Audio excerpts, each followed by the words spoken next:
Hi, folks. Chris Voss here from the ChrisVossShow.com, the ChrisVossShow.com. Hey, we're coming here with an Intergate podcast. We certainly appreciate you guys tuning in. I don't know why I still have to do all these years. I don't know why people like it. It's the most craziest thing ever. But I don't know. People run up to me and go, the Chris Voss Show. So there you go. Anyway, guys, thanks for tuning in. We certainly appreciate you. Go to youtube.com/Chris Voss, all the plugs. Goodreads.com/Chris Voss, all our groups on LinkedIn, Facebook, Twitter. Follow the big LinkedIn newsletter. That thing's killing over there on LinkedIn, and also our 132,000 member group on LinkedIn as well. You definitely want to check that baby out. Anyway, guys, also go to all the groups that we have everywhere. We have an amazing author on the show, of course, as always. Robert H. Frank is on the show with us. He's talking to us about his new book that just came out in paperback version, Under the Influence, Putting Peer Pressure to Work. It sounds like my high school. So he's going to be talking to us about his book and some of the details in it. Probably not high school related, or maybe, I don't know. We're going to find out. Let's put it that way. So he is on the show with us, and he is the H.J. Lewis Professor of Management and Professor of Economics Emeritus at Cornell's Johnson School of Management. His Economic View column has appeared in the New York Times since 2005. He received his BS in mathematics from Georgia Tech, then taught math and science for 2 years as a Peace Corps volunteer in rural Nepal. He works as an MA in statistics and a PhD in economics, both from the University of California at Berkeley. Welcome to the show, Robert. How are you? Nice to see you, Chris. I'm doing well. My God, what a bio, man. Have you spent any time out of college or no? Just kidding. That's quite the bio. So give us your plug so people can find you on the interwebs. The only presence I have online is on Twitter. I'm at EconNaturalist, EconNaturalist, after the 2007 book of mine called The Economic Naturalist, where we try to use simple economic reasoning to explain puzzles from everyday life. There you go. There you go. And I think we're going to show a stack of your books, and I don't think I quite got that into the queue. No, that's because I haven't found it yet. I'm going to keep on looking for it. There you go. And people can find a whole stack of your stuff on Amazon or wherever fine books are sold, or probably Goodreads as well. We really like Goodreads. Let's talk about what motivated you want to write this book on top of all your other books. You know, I think the idea that we're influenced by one another is certainly not a new idea or a mysterious one. I think mostly, though, we think of it in pejorative terms. You know, parents telling their kids, "Don't follow the jerk's stupid behavior you see at school. Use judgment," and that's of course good advice. But what we know too is that it's also an incredibly, or at least potentially incredibly powerful force for good. And we see that maybe one of the most vivid examples was the effect of cigarette taxation that we started imposing heavily in the 1980s.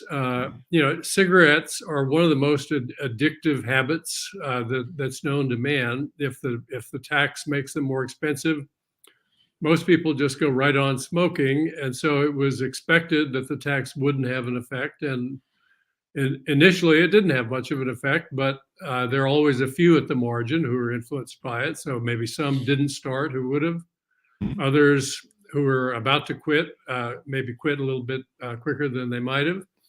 That meant each and every peer group of each of those people had one less smoker in it. And that made everybody else in those peer groups either less likely to take up smoking or more likely to quit if they did smoke. And what we've seen is, you know, from when I started smoking in 1959, I was 14. Most of my friends were smoking by then. My parents smoked. Now the smoking rate among adults in the U.S. is 13%. Oh, wow. And there's nobody who looks around and said, "Oh, that was a big mistake. Why'd we do that?" But the reason we did it was not the reason we gave for doing it. The reason we gave for doing it was that studies had just come out from Japan showing that secondhand smoke exposure contributed to various ailments. that effect is very minor compared to the effect of being a smoker. The real harm you do when you smoke is you make other people around you more likely to smoke. Oh yeah, yeah. So I call that a behavioral externality, and it's a huge harm that you cause to other people. And some people would say, well, that's their responsibility to decide whether to copy you, and I like the sentiment that motivates that thought. But what about their parents? Most parents don't want their kids to smoke. They invest a lot of effort in trying to dissuade them from doing so, but a certain number of them will fail, and you've contributed to that if you're a smoker. So that's on you. Yeah, I grew up in that era, the end of that era, and there was doctors smoking in hospitals. Exactly. Yeah. I don't know why you have I'm sorry. I don't know why you have bronchitis. I don't know. It could be something. It's probably just I don't know. Eat more meat. It was an interesting time, and I remember my grandparents being really angry when the Surgeon General started putting labels on it too. They were pretty angry when they saw the labels, and they're like, labels. I don't know about that. Yep, it's tough. It was kind of the COVID. So, so you talk about in your book how different variations of how peer pressure has been used over the years to do this. Yeah, I think one of the most important contemporary examples is the effect of installing solar panels on your rooftop. Mm-hmm. If people can see them from the street, they have a bigger effect than if they're out back. But the effect is way more powerful than anybody realized. If we see a new installation go up at time 0, then 4 months later, there'll be a copycat installation, one that wouldn't have occurred anyway. It's complicated the way researchers estimate that, but it's a pretty standard method. They can say that this new one occurred just because people saw the first one. So after 4 months, we've got 2. Those two spawn additional installations of their own over the next 4 months. So then we've got 4. So just after 2 years, we've got 32 rooftops with solar panels on them that wouldn't have been there except for that first installation. And that's just in the neighborhood. The people are in contact with family and friends in distant places. That's an even bigger influence. We don't measure what's happened there, but you think your own little contribution doesn't matter. Well, it matters way more than you realize, just because of the exponential impact of peer effects. Yeah. You talk in the book about smoking, bullying, tax cheating, sex predation, and problem drinking, wasteful energy use, et cetera, even some of our consumption habits of buying things. I remember the MAD campaign back in the days when,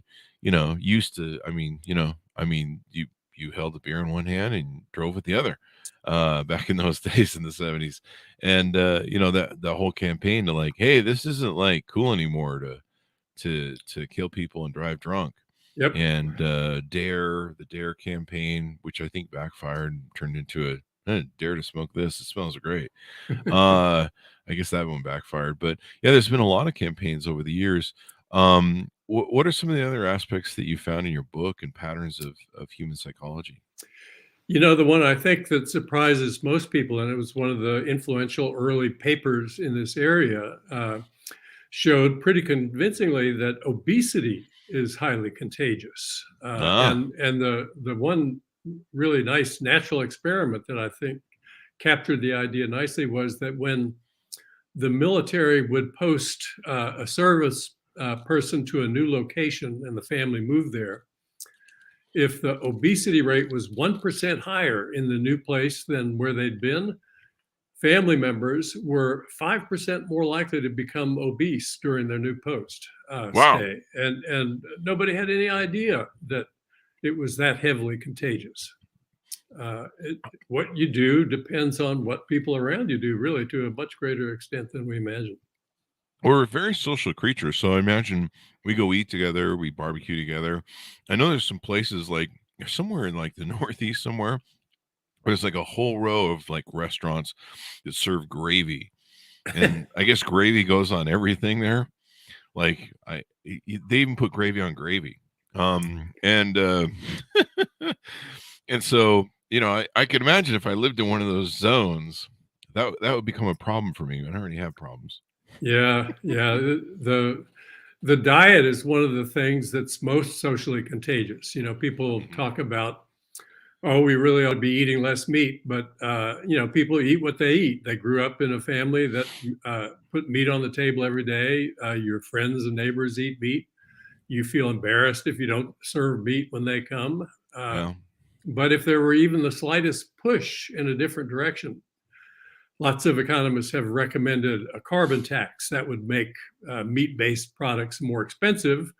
It would have a very small effect in the first round, the same as the tax on smoking did, but gradually people would start substituting in non-meat dishes for meat ones, and I think we'd get used to that, and then it wouldn't seem shameful any longer to have a vegetarian dinner when company came, and you'd see over time a huge effect of that.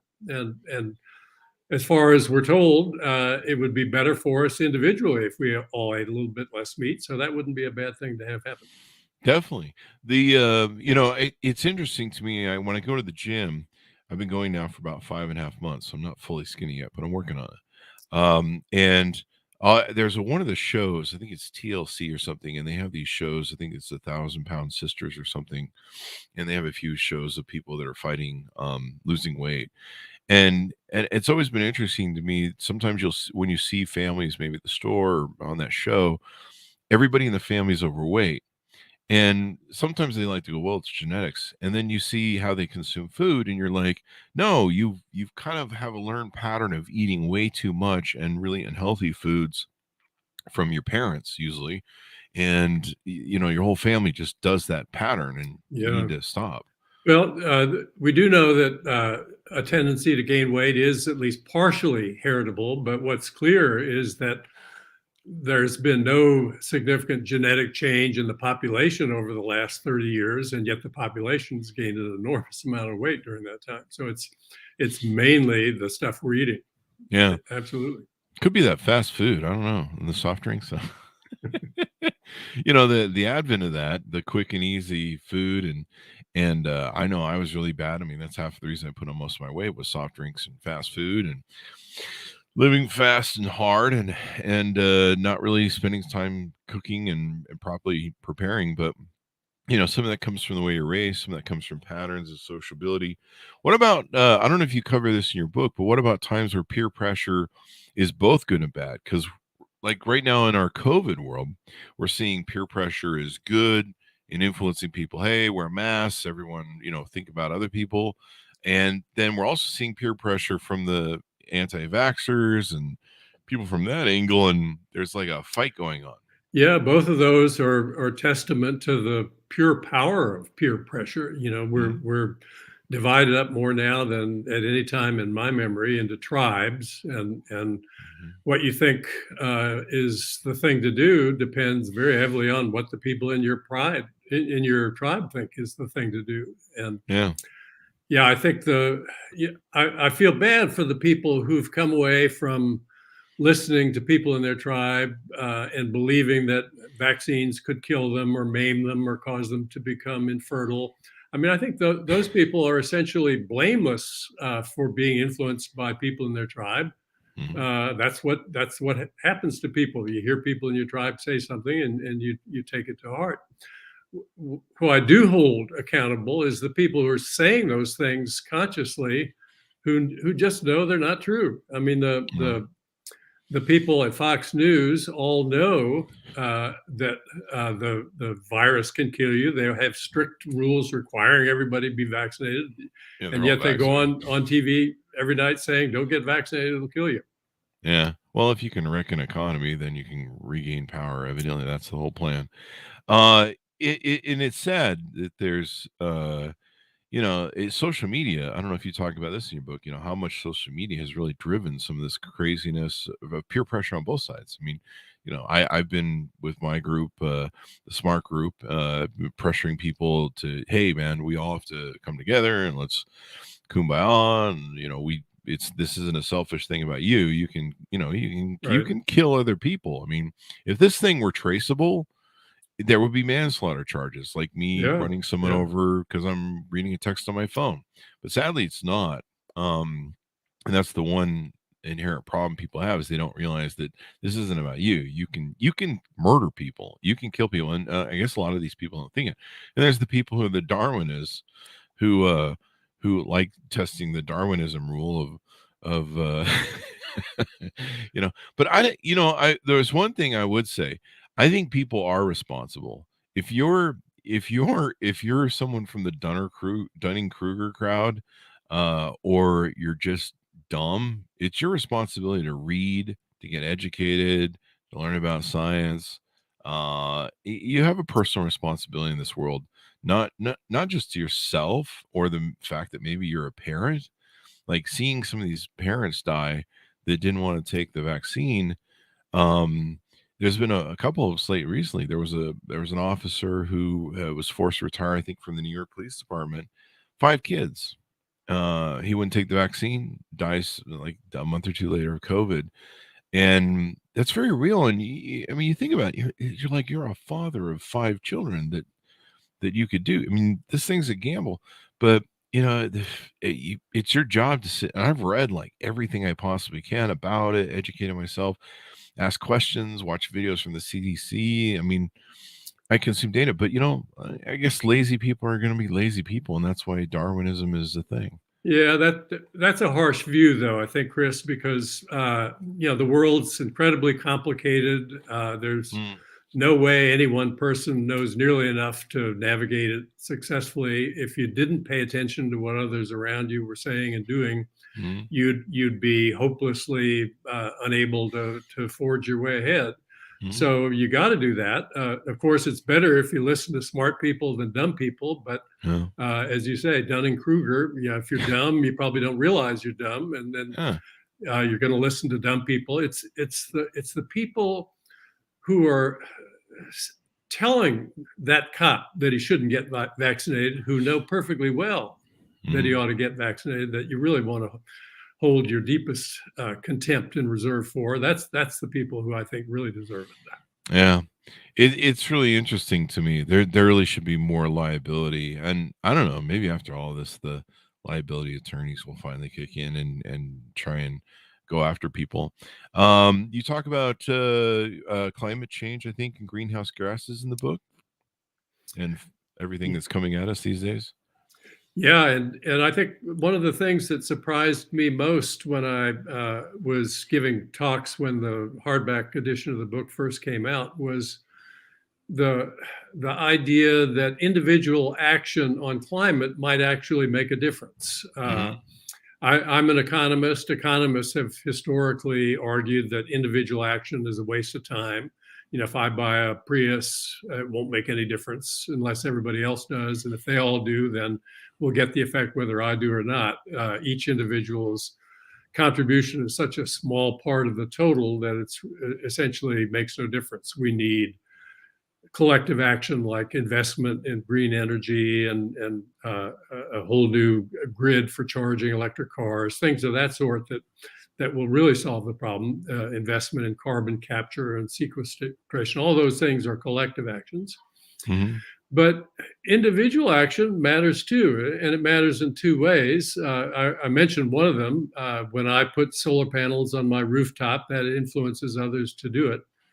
There's a great Google project. It's called Project Sunroof, and it shows aerial photos of your neighborhood. Type in your address, and it'll show you pictures from the air of houses around you. And they've put red dots on all the ones that have solar panels. And it's a striking set of images. I've looked at thousands of them. The rooftops that have red dots on them are almost invariably either next to or across the street from a house that also has one. The ones that don't have dots, they're all clustered together by themselves too. So you get a huge multiplier effect from individual action. That's one thing. But the probably, I think, more important effect of that is that when you take on little projects like that, it changes who you are. The economists just assume that you come into the world with fully formed preferences and you just enter the marketplace ready to go. No, that's not how it works. You become who you are. That was Aristotle's view. And you become who you are by what you do. And so buying a Prius, putting solar panels on your rooftop, that makes you into more of a climate advocate if you weren't already one. And it makes you more likely to contribute to the campaigns of politicians who will enact the policies that we need to enact.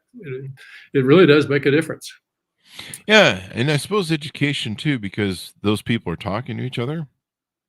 And, Yeah, exactly. sharing It's one knowledge and conversation at a time. Yeah, that's Mhm. how change happens. And that was my hope in writing the book. And I did a chapter at the end on how you communicate with people who don't agree with you, which is Mhm. one of the big challenges today. And there's been some research on that. And what scholars have found is that trying to persuade somebody to change her mind is a losing strategy. Basically, they dig Mhm. in and they resist. What seems to have an effect, if anything ever does, is to ask the right question. Mm. A question that makes people think fresh about whatever the issue is. I came across this on my own once in conversations I had with opponents of Obamacare. They like the fact that the insurance companies had to insure your pre-existing conditions. That was terrific. They hated the mandate. They all hated the mandate. And you just couldn't explain why, if you didn't have a mandate, they couldn't provide the first benefit Yeah. but I finally, just by chance, asked somebody, what do you think would happen if the government required home insurers to sell fire insurance at affordable rates to people whose homes had already burned down? And you don't need to think long about that. Most people didn't. Their eyes would light up. God, fire insurance companies would go bankrupt in a heartbeat if they required that. Why? Because nobody would buy fire insurance until the house burned down.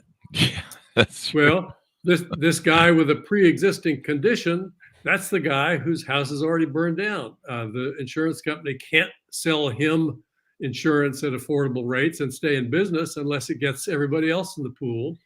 Now, it's Mhm. lucky that with fire insurance, you don't know if your house is going to burn down. So everybody gets in the pool of their own accord there. But if you have a pre-existing condition, you know it, the insurance company knows it, and they can avoid you. So Mhm. without requiring people to be in the pool, you just can't cover the people with pre-existing conditions.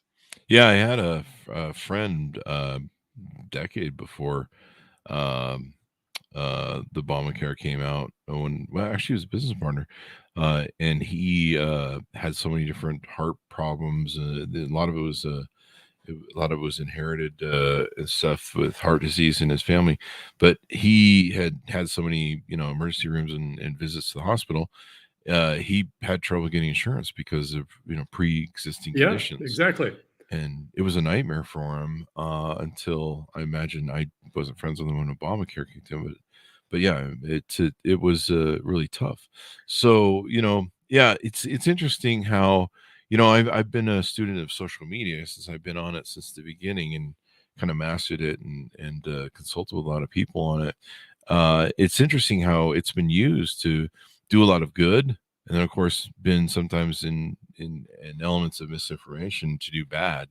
You look at, I mean, I know I've used it on social media to kind of wield the, social hammer around the peer pressure, but also you might get you might get kicked out of the tribe. I know sometimes I pressure people, like, I'm gonna have to Sure. unfriend you because what you're doing is ignorant, stupid, and spreading disinformation and very destructive to the human race. And so unless you knock it off, and sometimes I've unfriended people and use that peer pressure, and then later they'll come back to me and go, yeah, I've screwed up, and I actually read something. Yeah, no, that's Yeah. absolutely appropriate to do. I think Yeah. when you have some influence that you can wield, Mhm. taking the opportunity to do it is absolutely the right way to think about it. Yeah, it's interesting how it spreads. So overall, I guess it's a good thing that peer pressure is used and how we use it. It's good and bad, of course. Okay. The fact that people are influenced to smoke by seeing others smoke, that's a bad thing. Yeah. The fact that when they see people quit, that makes it easier for them to quit. That's a good thing. So it's a fact of life that if you didn't pay heavy attention to what others were doing and feel at least an inclination to be influenced by that, you'd be unfit to make your way in the world. So we have to live with that. Mhm. And I think the unexploited opportunity is to try to recognize that and harness it to our advantage. I mean, we've sort of left that sitting out there idle. I would argue that I don't know if you're familiar with the term greenfield. This is a term I've heard venture capitalists use. So the iPhone comes along, there was nothing like it ever before. Suddenly, its appearance in the market opens up hundreds of other new markets that couldn't have existed until the iPhone came along. All these apps and things that let us do things that we never dreamed of doing.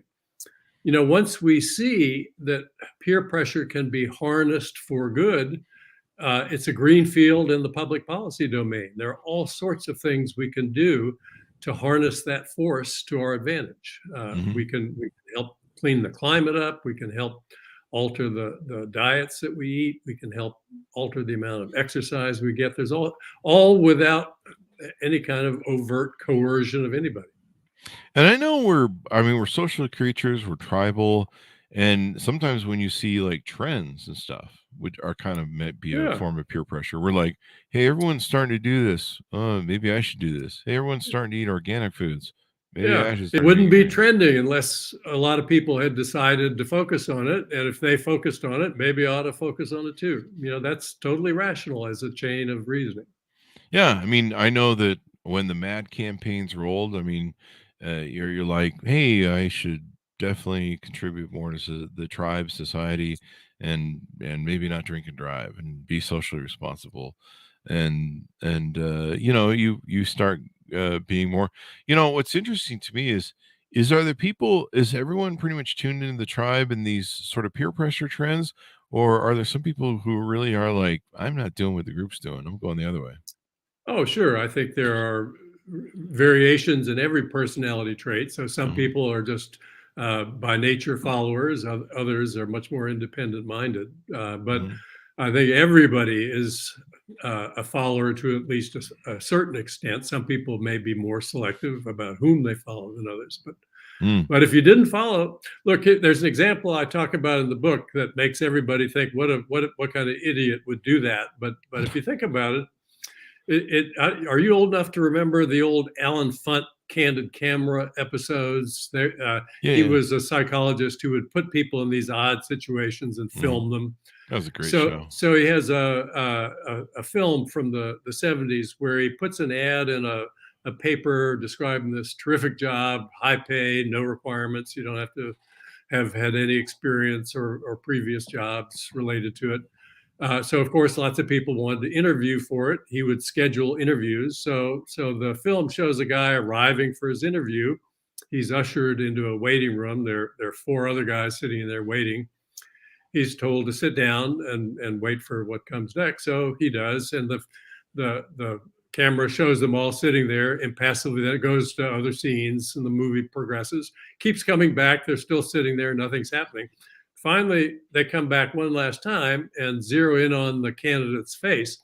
He doesn't know that the other four guys are Confederates of Alan Funt, the showrunner. Mhm.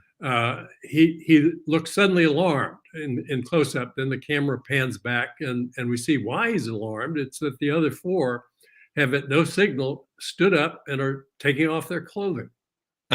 And he seems more and more troubled. And then finally he seems to shrug, and he stands up and he takes off his clothes too.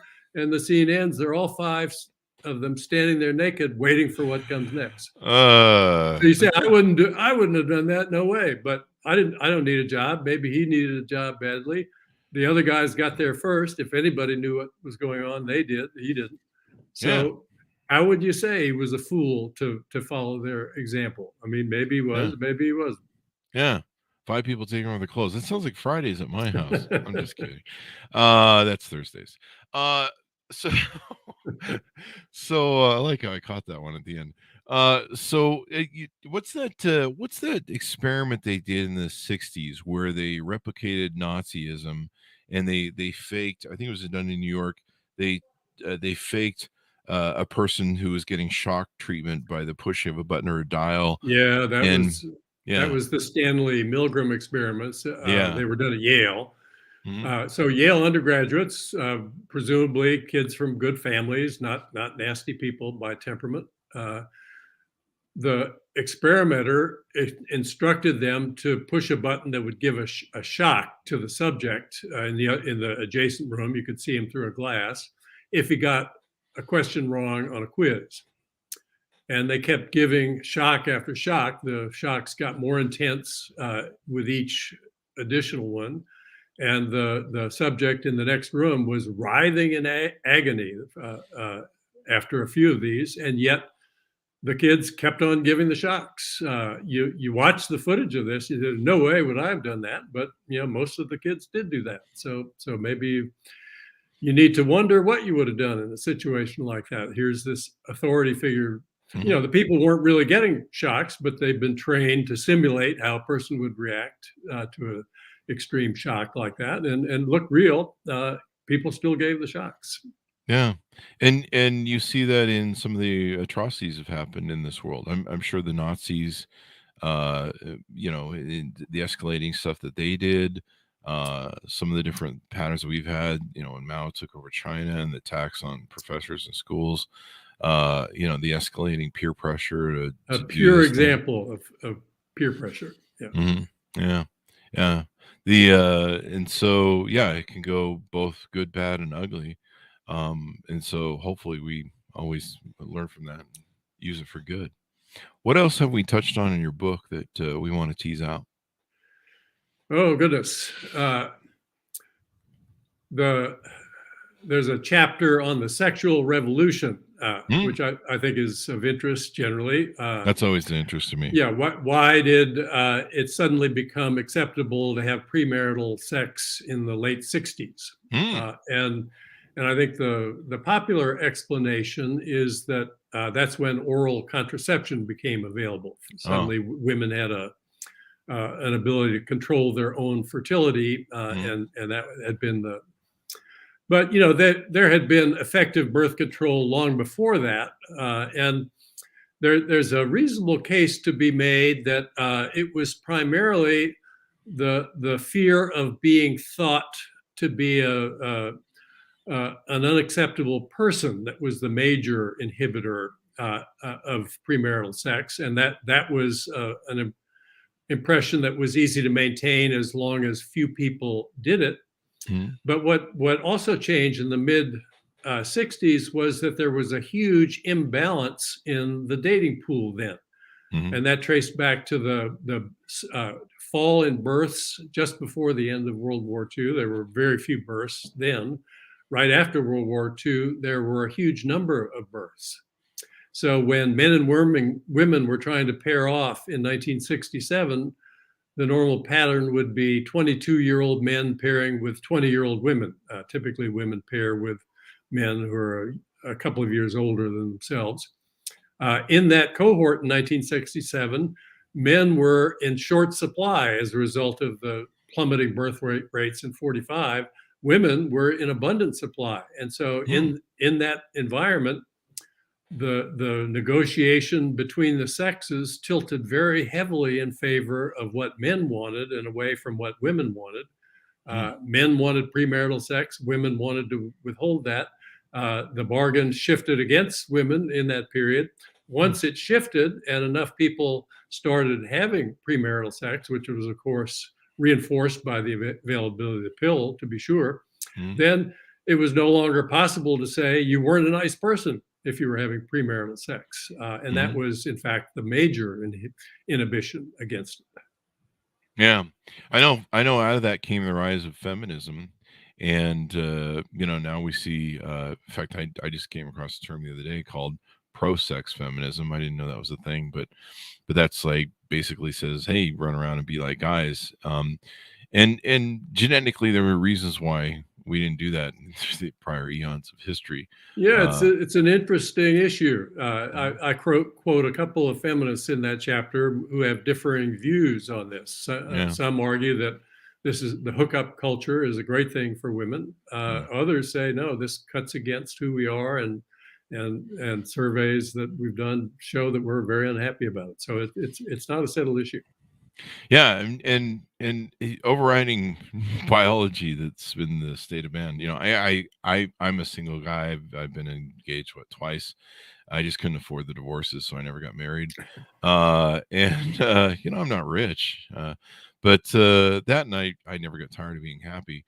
But so I never settled down. But no, I see that on my dating pool. It's really interesting. It's like a whole genetic dating thing when I see what's going on right now and how it's turned out in this 60-year 3-generational experiment of feminism, and it originates from that. But yeah, there's so many people I see online now that they really think that men and women are the same biologically. I mean, there's some feminists have actually argued that men menstruate as well, and you're just like, well, I don't know. I'll let you know when that happens, I guess. It's clear, I think, Chris, that attitudes do evolve over time, but Yeah. I think there is some evidence in favor of an enduring difference in attitudes on the average. Yeah, there's all sorts of variation. There's a very interesting experiment that I quote in the book. An attractive man or woman in the two cases approached students on a campus and asked 3 questions. Would you like to have dinner with me? Would you like to come with me to my apartment? Would you like to have sex with me? So an attractive man asked women on campus those 3 questions. An attractive man asked women those 3 questions. An attractive women asked men those 3 questions. More men were willing to have sex with the women who asked than were willing to have dinner. Over 50% were. Not a single woman wanted to have sex with the stranger who asked in that survey. Is that a difference between the sexes that's coded in our genes or culturally inculcated? I mean, nobody's really sure, but it does seem to be an approximate difference that hasn't vanished despite all the environmental and cultural changes that we've been through. Yeah, and I mean, there's different variations of feminism, and I'm supportive of women who want to work in the environment. But like I've heard from some mothers that maybe they stay at home or maybe they work part-time, getting shamed with peer pressure because, oh, you're not out in the world, and why are you starting a family so young? You're a lot of that peer pressure, and it's interesting. It's crazy. And then you have some cultures that do heavy mate guarding, or heavy control of young women, and that's a form of peer pressure. So kind of interesting how our whole culture works from a tribal aspect. Maybe the biggest ticket item of all is how what our peers do influences how we spend our money.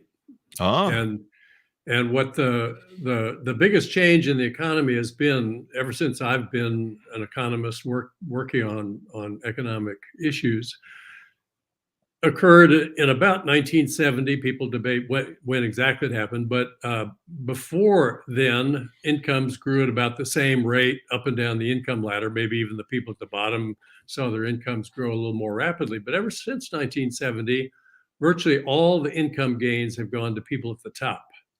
Mm-hmm.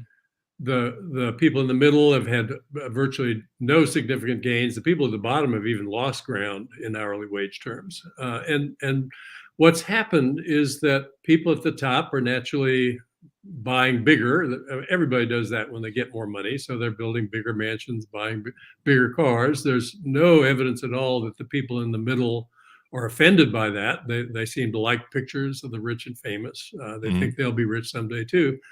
But it's the people just below the top who are influenced by what the people at the top spend. Maybe now it's the custom to have your daughter's wedding reception at home.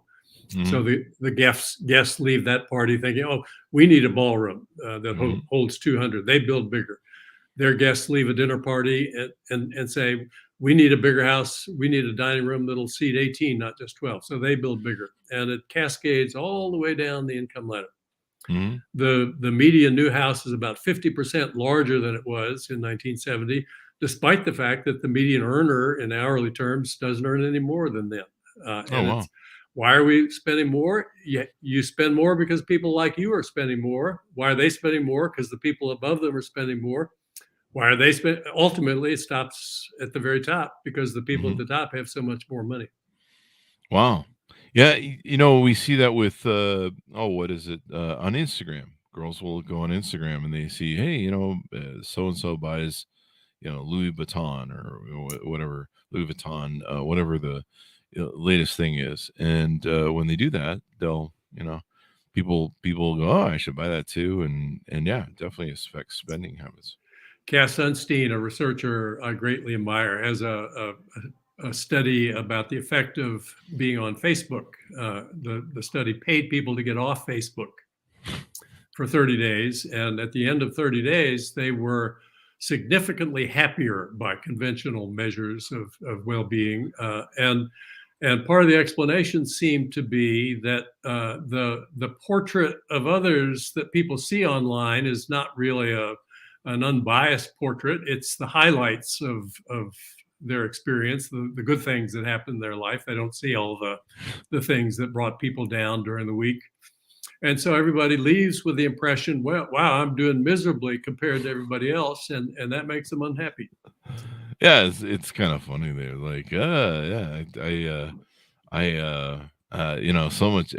I think I heard someone say one time that we're a society where everyone's happy and everyone posts these pictures of my perfect life.